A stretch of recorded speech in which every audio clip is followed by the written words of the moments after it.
देश के 71,000 नौजवानों को आज रोजगार की सौगात मिली है। प्रधानमंत्री मोदी ने वीडियो कॉन्फ्रेंसिंग के जरिए युवाओं को नियुक्ति पत्र दिए। देश में 45 जगहों पर आयोजित रोजगार मेले में ये नियुक्ति पत्र दिए गए।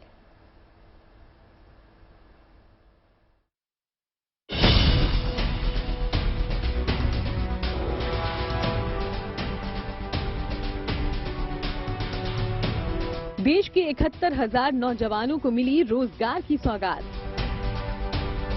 प्रधानमंत्री मोदी ने वीडियो कॉन्फ्रेंसिंग से बांटे नियुक्ति पत्र। रोजगार मेला का ये भव्य आयोजन तमाम नौजवानों के लिए गुड न्यूज लेकर आया। पूरे देश में 45 जगहों पर इस रोजगार मेले में हजारों लोगों ने शिरकत की। प्रधानमंत्री मोदी ने इस मौके पर कहा कि पिछले 9 साल में सरकार ने रोजगार के अवसर को ध्यान में रखते हुए ही नई नीतियों को बनाया है। साथियों, इन 9 वर्षों के दौरान रोजगार की नई संभावनाओं को केंद्र में रख करके सरकार की नीतियां तैयार की गई।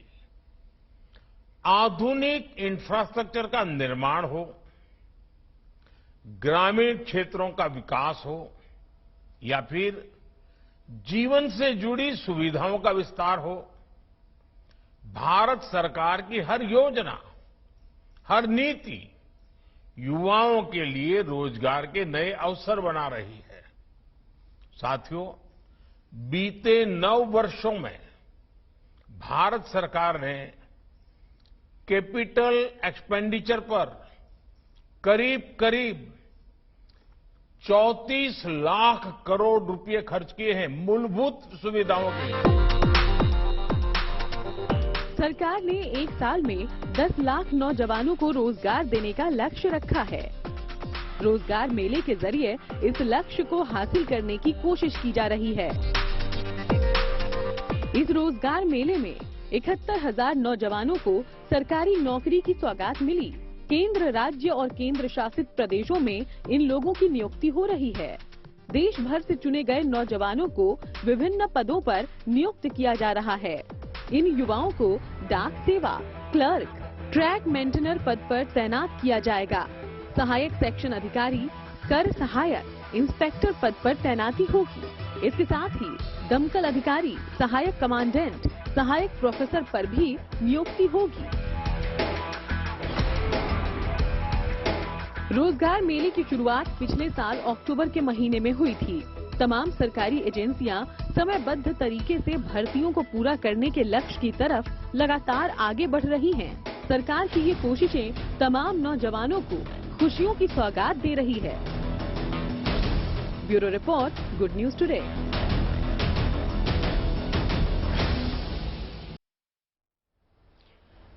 और अब आपको दिखाते हैं शौर्य और पराक्रम से भरपूर भारत मां के एक सपूत की कहानी। इनके बारे में जानकर आपका सर भी गर्व से उठ जाएगा। उत्तर प्रदेश के लखीमपुर खीरी के मेजर अभिषेक सिंह ने जम्मू कश्मीर के बडगाम में 3 आतंकियों को मौत के घाट उतार दिया था। उनकी बहादुरी के लिए 9 मई को उन्हें राष्ट्रपति ने शौर्य चक्र से सम्मानित किया था। अब मेजर अभिषेक सिंह अपने शहर लखीमपुर खीरी पहुंचे तो उनके स्वागत में पूरा शहर उमड़ पड़ा।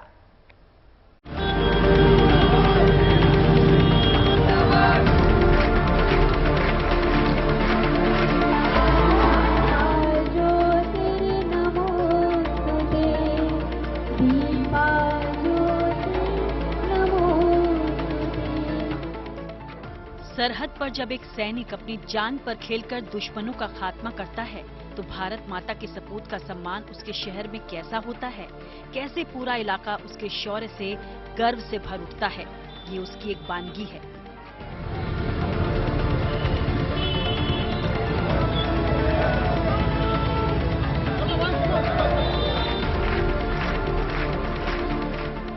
ये स्वागत है जोश, जज्बे और जुनून की मिसाल मेजर अभिषेक सिंह का, जिन्होंने 6 जनवरी 2022 को जम्मू कश्मीर के बडगाम में आतंकियों से लोहा लेते हुए अपनी जान की परवाह नहीं की। खुद भी जख्मी हुए लेकिन मौके पर ही 3 आतंकियों को मार गिराया। मेजर अभिषेक सिंह को उनके अदम्य साहस और पराक्रम के लिए 9 मई को राष्ट्रपति द्रौपदी मुर्मू ने शौर्य चक्र से सम्मानित किया।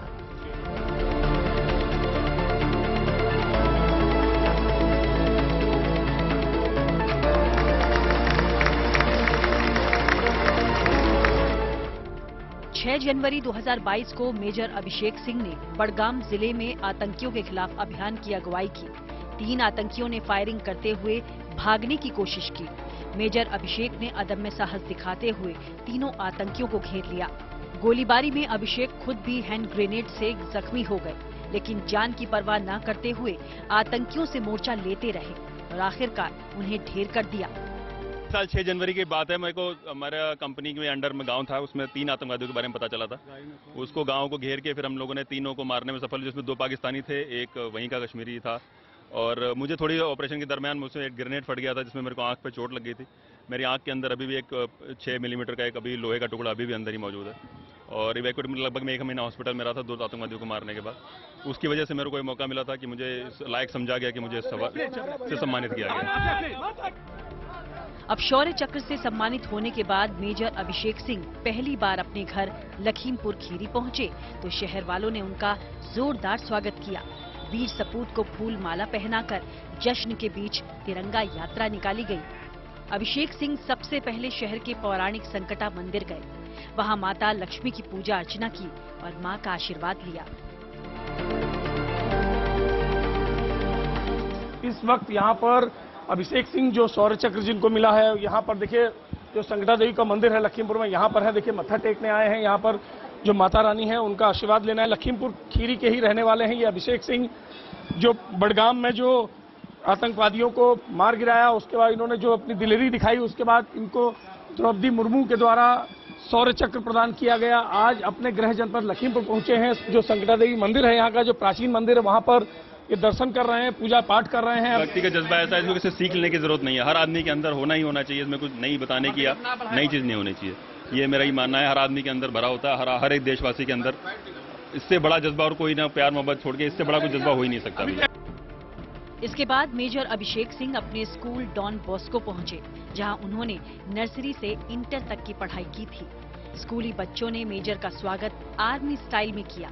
उन्हें गार्ड ऑफ ऑनर दिया गया। पूजा की थाली से उनकी आरती उतारी गई। इस स्वागत से अभिभूत अभिषेक भी काफी भावुक नजर आए।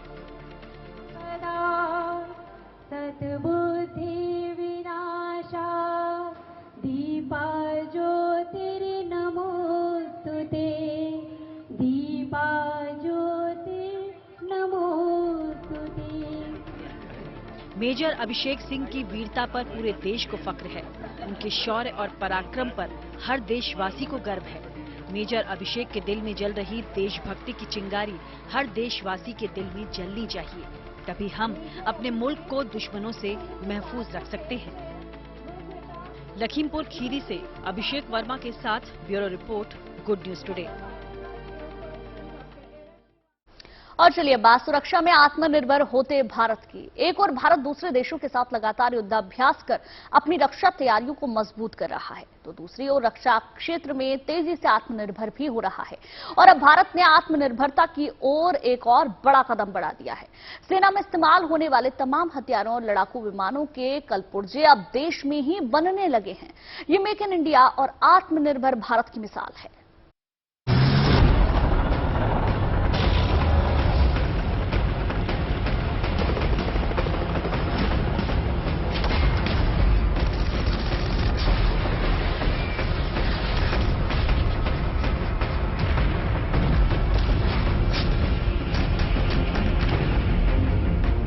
रॉकेट लॉन्चर से ताबड़तोड़ बरसते रॉकेट,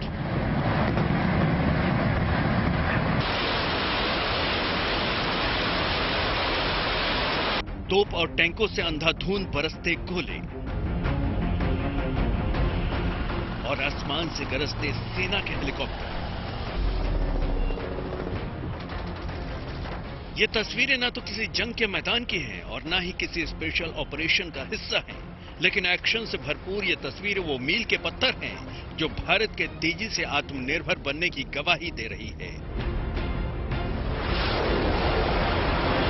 ये खतरनाक और हाईटेक हथियार सुरक्षा में आत्मनिर्भर भारत की शान और उसका शौर्य दिखा रहे हैं। ये हथियार अब मेक इन इंडिया की नई इबारत भी लिख रहे हैं, क्योंकि इन हथियारों में इस्तेमाल होने वाले तमाम कलपुर्जे अब हिंदुस्तान में ही बनने लगे हैं।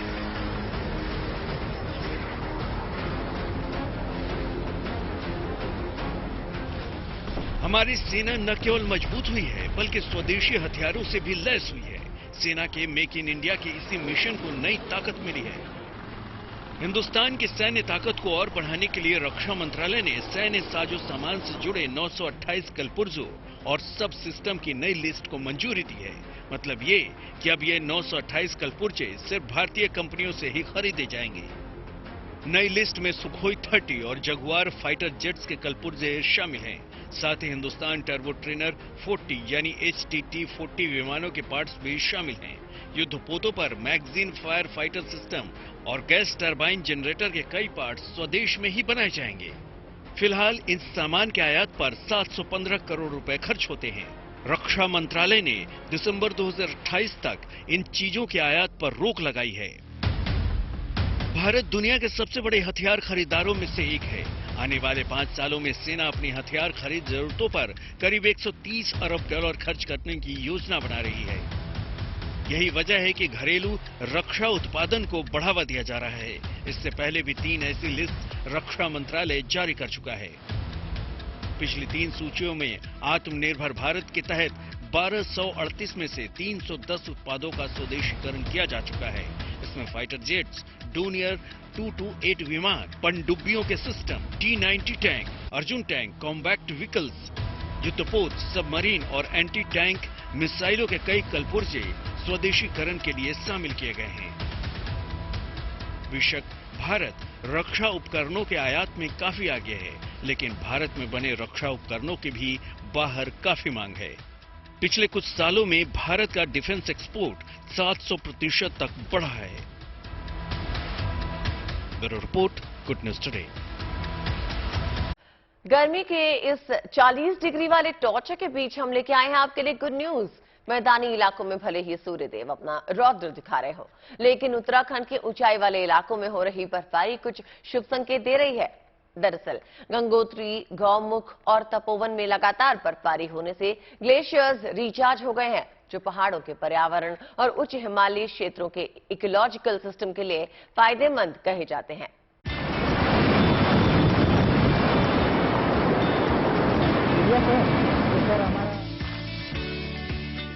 ऊंचे पहाड़ी इलाकों में सर्दी में बर्फबारी होना आम बात है, लेकिन गर्मी के मौसम में हो रही अप्रत्याशित बर्फबारी ने जहां ठंड का एहसास कराया हुआ है, तो इस वक्त तक हो रही ये बर्फबारी उच्च हिमालय क्षेत्रों और ग्लेशियर्स के लिए एक अच्छा संकेत मानी जा रही है।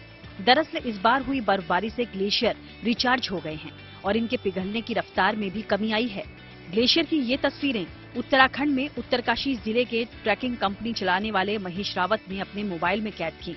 उनके अनुसार बीती 7 मई को वो गौमुख से ट्रैकिंग कर लौटे और ये तस्वीरें उन्होंने गौमुख और तपोवन में ग्लेशियर्स की ली थी। उनके अनुसार ग्लेशियर रिचार्ज होना पहाड़ों के पर्यावरण और उच्च हिमालय क्षेत्रों के इकोलॉजिकल सिस्टम के लिए फायदेमंद है।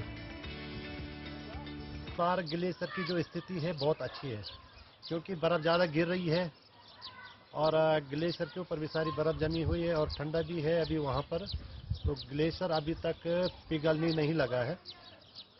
और जिस हिसाब से कि 2021-22 में बहुत ज़्यादा पिघल रहा था, तो इस बार संभावना ये बन रही है कि ग्लेशियर इस बार जो है कम पिघलेगा। गौमुख में ग्लेशियरों की ये तस्वीरें देखकर अंदाजा लगाया जा सकता है कि इस बार ग्लेशियर बर्फबारी से कितने रिचार्ज हुए हैं। जानकारी के अनुसार गौमुख और गंगोत्री के ऊपर अच्छी खासी बर्फ रुक रुक कर हो रही है, जबकि तपोवन क्षेत्र में बर्फ जमी हुई है और इस बर्फबारी ने ग्लेशियर के पिघलने की रफ्तार बेहद कम कर दी है। दरअसल हर साल बर्फ के जमा होने से बने पहाड़ों या परतों को हिमनद यानी ग्लेशियर कहा जाता है। ग्लेशियर की ऊंचाई ऐसे स्थानों पर बनती है जहां तापमान 0 से नीचे रहता है। ऐसी जगहों पर साल दर साल नई बर्फ जमा होती रहती है, जिससे पुरानी बर्फ दबते रहने से उनकी डेंसिटी यानी घनत्व बढ़ जाता है और ये बर्फ हल्के क्रिस्टलीय से ठोस बर्फ बन जाती है। ठोस बर्फ में बदलना फिर्न कहलाता है। इस प्रक्रिया में ही ठोस बर्फ विशाल पहाड़ या परतें बन जाती हैं, जिसे ग्लेशियर कहते हैं, और जो बाद में ज्यादा दबाव से बगैर किसी ज्यादा तापमान के ही निरंतर तैरते हुए आगे घाटियों की तरफ बहने लगते हैं। गर्मी के मौसम में गौमुख, गंगोत्री और तपोवन जैसे ऊंचे इलाकों में हो रही बर्फबारी और ग्लेशियर्स रिचार्ज की ये तस्वीरें यकीनन पर्यावरण के लिहाज से शुभ संकेत दे रही हैं। लेकिन दूसरी तरफ अगर ग्लेशियर्स के पिघलने की रफ्तार बेहद कम हो जाती है तो नदी में पानी कम रहने का अंदेशा रहेगा, क्योंकि इसका सीधा असर जल विद्युत परियोजनाओं में बिजली उत्पादन पर भी पड़ सकता है। उत्तरकाशी से ओंकार बहुगुणा के साथ bureau report, good news today. आप केसर के बारे में तो जानते ही होंगे। पूरे भारत में कश्मीर एक ऐसी जगह है जहां पर केसर की खेती होती है, लेकिन ये गुजरे जमाने की बात हो जाएगी, क्योंकि दिल्ली से सटे नोएडा में भी केसर की खेती अब मुमकिन है। और ये कर दिखाया एक रिटायर्ड इंजीनियर ने। शुरू में उन्हें नाकामी हासिल हुई, लेकिन उन्होंने हथियार डालना मुनासिब नहीं समझा और उन्होंने जो ठान लिया था उसे पूरा कर दिखाया।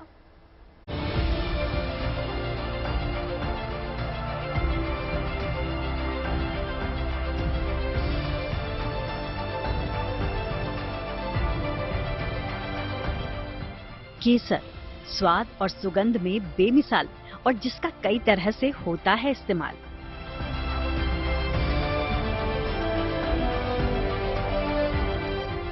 ये जानकर आपका चौंकना लाजमी है कि बेशकीमती और उपयोगी गुणों से युक्त केसर की पैदावार दिल्ली से सटे नोएडा में भी होने लगी है।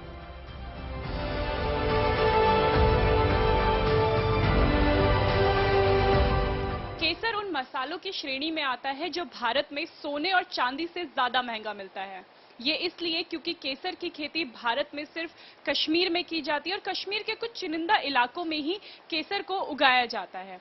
लेकिन एक इंजीनियर ने एक ऐसी टेक्निक का इजाद किया है जिससे नोएडा जैसी जगह में भी केसर अब उगाया जा सकता है। अभी हम मौजूद हैं नोएडा के उस कमरे में जहां पे केसर उगाया जाता है। आप देख सकते हैं कि इन ग्रीन बैग्स में मिट्टी के जरिए केसर के बीज उगाए जा रहे हैं। जब ये बीज उग जाएंगे उसके बाद केसर के जो फूल है उन्हें नोएडा में ही रह के आगे बढ़ाया जाएगा। नोएडा में रहने वाले रिटायर्ड इंजीनियर रमेश गेरा ने खास तकनीक की मदद से केसर की खेती शुरू की।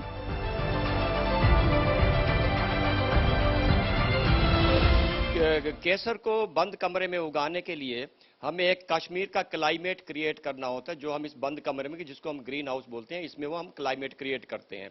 उस क्लाइमेट क्रिएट करने के लिए एक चिलिंग डिवाइस लगी है। ये बहुत ही पावरफुल एयर कंडीशनर है अपने आप में एक तरह का, जिससे हम टेम्परेचर 5 डिग्री या उससे भी नीचे हम लेकर आते हैं। और ये आपको दीवारें दिखाई दे रही हैं, ये इंसुलेशन है, पफ पैनलिंग इंसुलेशन, जो कि बहुत ही पावरफुल इंसुलेशन होता है, जो कि हीट लॉस अंदर से बाहर नहीं होने देता। ये स्पेशल तरह की विंडोज है जिसको हम थर्मल विंडो बोलते हैं, वैक्यूम विंडो भी बोलते हैं। इन विंडो से भी अंदर से बाहर, बाहर से अंदर हीट लॉस नहीं होता।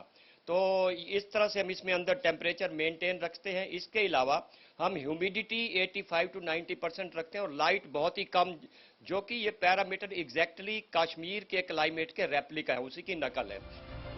रमेश गेरा ने 2006 में साउथ कोरिया में केसर की एडवांस फार्मिंग की बारीकियों को सीखा। 2017 में रिटायरमेंट के बाद इन्होंने नोएडा में केसर की खेती शुरू की। हालांकि शुरुआती 2 साल में इन्हें कोई सफलता नहीं मिली। केसर की खेती के लिए कश्मीर जैसे ठंडे तापमान और खास तरह की मिट्टी की जरूरत होती है, लिहाजा इसे कहीं भी उगाना मुनासिब नहीं है। लेकिन रमेश गेरा ने तो जैसे ठान लिया था कि नोएडा में भी वो केसर उगाकर ही मानेंगे। शुरुआती सफलता नहीं मिलने के बावजूद उन्होंने हिम्मत नहीं हारी, बल्कि कश्मीर गए, वहां केसर की खेती के बारे में अच्छे से समझा और जाना, और फिर वहां से बीज और मिट्टी लाकर नोएडा में केसर उगाने की कोशिशों में जुट गए। इसके लिए उन्होंने 10 by 10 के एक छोटे से कमरे में इंफ्रास्ट्रक्चर भी तैयार किया। कमरे के अंदर ये सारा इंफ्रास्ट्रक्चर रखा है। ये स्लॉटेड एंगल रैक आपको दिखाई दे रहे हैं। रैक के ऊपर वुडन ट्रेज हैं, जो सैफरन बल्ब इन ट्रे के ऊपर रखे जाते हैं। और उसके बाद अगस्त के महीने में ये बल्ब को ट्रेज के ऊपर रखने के बाद हम इसमें क्लाइमेट पैरामीटर को ऑन करते हैं। और उसके बाद 4 महीने का साइकिल होता है इसी ग्रीन हाउस में। अगस्त से लेकर के अक्टूबर तक ये चलता है और नवंबर के महीने में इसमें फ्लावर आते हैं और उसमें से केसर भी निकाला जाता है। और नवंबर के महीने में ये ग्रोइंग प्रोसेस कंप्लीट हो जाता है। उसके बाद हम इनको ग्रो बैग या सॉइल के अंदर डालते हैं। आप नीचे देख रहे हो ग्रो बैग्स हैं। तो ये सेकंड स्टेज में है इस समय। इसमें सीड आपको दिखाई दे रहे हैं। ये सीड मल्टीप्लिकेशन स्टेज में है, जो कि अगले साल या इस साल जून तक, जुलाई तक ये कई गुना बढ़ जाएंगे। एक सीड के साथ 4 से लेकर 10-11 सीड नए निकल आएंगे और इनको हम दोबारा से इस्तेमाल करेंगे, निकाल करके इन्हीं ट्रे के ऊपर डालेंगे, फिर से क्लाइमेट ऑन करेंगे, तो ये पूरा साइकिल दोबारा से चलेगा। मूल रूप से हरियाणा के हिसार के रहने वाले रमेश गेरा को नोएडा में केसर की खेती करने में कामयाबी मिलने पर अब न सिर्फ अच्छी कमाई हो रही है, बल्कि वो लोगों को भी केसर की खेती के एडवांस तरीके के बारे में बताते हैं।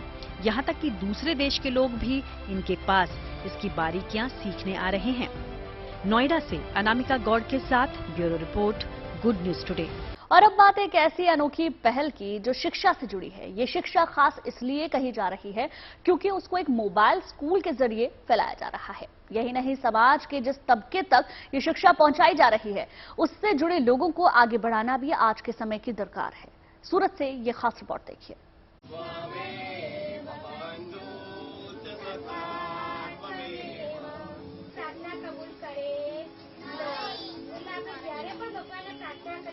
अच्छी तालीम लेना समाज के हर तबके का अधिकार है। हमारे देश में अमीर और गरीब दोनों वर्ग को शिक्षा मिल रही है, मगर कुछ ऐसे बच्चे भी हैं जिन्हें ये सब कुछ अमूमन मयस्सर नहीं रहता। बस इसी तबके की सामाजिक और मानसिक सोच को सूरत के महेश भाई पटेल ने समझा और फुटपाथ स्लम में रहने वाले बच्चों का हाथ पकड़ निकल पड़े शिक्षा की रोशनी बिखेरने के लिए।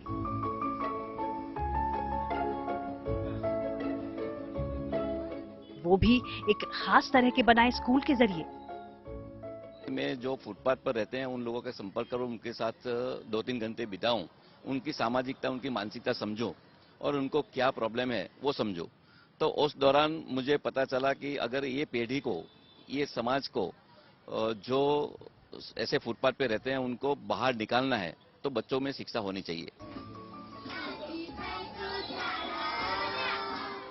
तस्वीरों में देखिए, एक बस के अंदर पूरा स्कूल समाया हुआ है। महेश भाई की कल्पना का ये स्कूल आज मोबाइल स्कूल के रूप में सभी के सामने भी है। वो कहते हैं कि इस मोबाइल स्कूल में शिक्षा से जुड़ी कई सुविधाएं हैं ताकि ये जरूरतमंद बच्चे स्कूल के माहौल को फील कर पाएं। यहाँ उन्हें बेसिक शिक्षा के साथ साथ नैतिक शिक्षा से भी रूबरू करवाया जा रहा। देख सकते हैं कि पूरी बस में हमने क्लासरूम में जो सुविधा आमतौर पे नहीं होती है, ऐसी सुविधा की है जो बच्चों को प्रेरित करेगी हर रोज आने के लिए। तो मुझे आज खुशी है कि हम विद्यादीप और विद्याकुंज के माध्यम से हमारा दिव्य पथ मानवता की महक जो ग्रुप है, उनके द्वारा हमारे पूरे ग्रुप के माध्यम से ये स्कूल में शुरू करने जा रहा हूँ। सर्व शिक्षा अभियान के तहत महेश भाई पटेल मोबाइल स्कूल के माध्यम से अपने अन्य साथियों के साथ इन बच्चों की जिंदगी में शिक्षा का उजाला भर रहे हैं। उनकी इस पहल को इन बच्चों के अभिभावक भी खुशी खुशी स्वीकार करते दिखाई दे रहे हैं। उम्मीद है इस मोबाइल स्कूल से तालीम लेकर यही बच्चे एक जिम्मेदार नागरिक जरूर बनेंगे। Bureau report, good news today.